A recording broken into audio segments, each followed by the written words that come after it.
تو نے بخشا ہے ذوق خدائی، دونیمن کی ٹھوکر سے صحرا و دریا،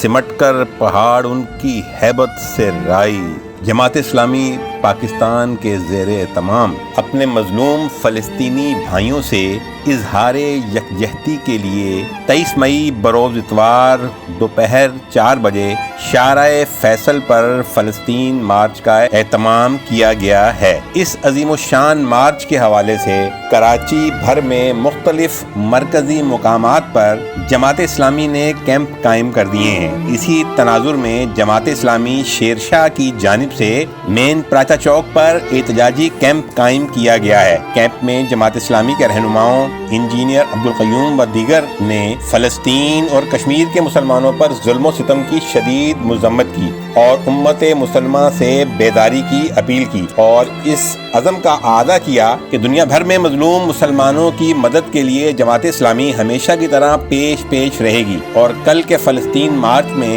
اہلیان کراچی کا سمندر اپنے مظلوم مسلمان کشمیری فلسطینی بھائیوں سے بھرپور اظہار یکجہتی کرے گا۔